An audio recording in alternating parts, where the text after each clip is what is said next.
Definitely not the way you'd like to start a week. Hoping to wake up for some green candles, some excitement, and unfortunately, BTC and Ethereum kind of fell off the bed. All right.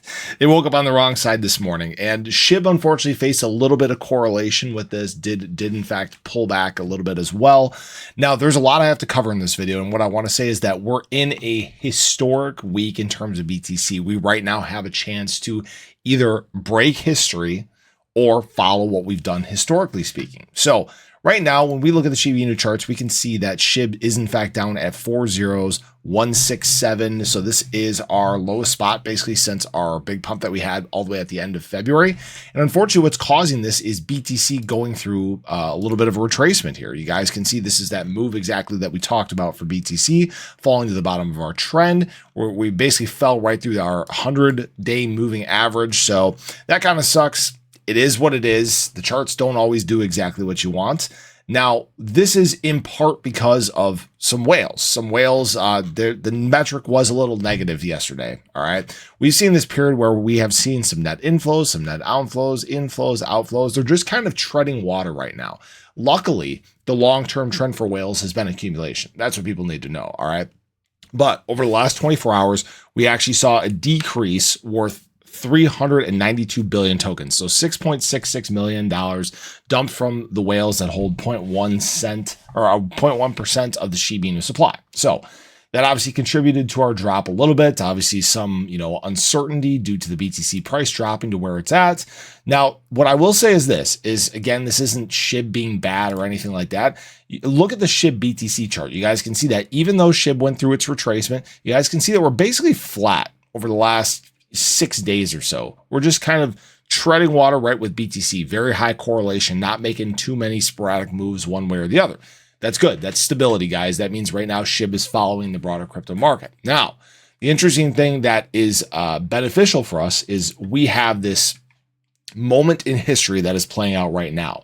What I've talked about before is the fact that BTC has never fallen below or fallen below and closed a weekly candle below this 20-week moving average during a bull market cycle outside of black swan events. Okay. So right now we're just below this 20-week moving average. Our 20-week moving average is right around like 21.6 or so. So obviously we're about $500 below that in terms of BTC price. Now, why this is important is if you look back here, right, here's the start of this bull market cycle that we're in currently. That is, since then, we have only breached below this once, didn't close the candle there. When you look back at the last market cycle, we got 2 breaches and closes with obviously the COVID crash, and then also the point where China did in fact ban crypto. And then all the way back here, I'm trying to remember where that was, right back here in 2013 with the Egypt conflict.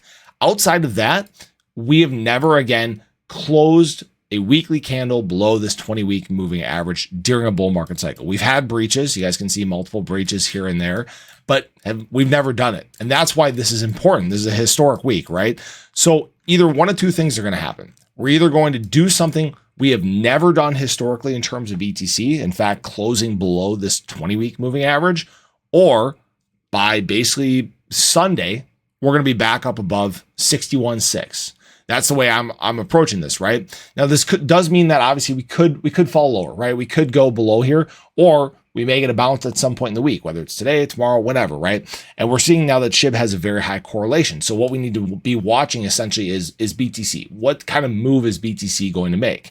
And I'm guessing that this had to do with probably shorts pushing against the market. We talked the other day about being in that danger zone again, where those liquidation levels on both sides have compressed very close. BTC was kind of treading water, becoming a stable coin.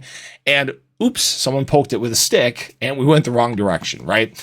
So that's what we need to pay attention to this week. Watch what BTC does in terms of price, but it wouldn't surprise me if a lot of these dips get bought up pretty quick. This is the week where I'm looking to buy. Again, this historical moment for BTC is really what I've been watching and waiting for.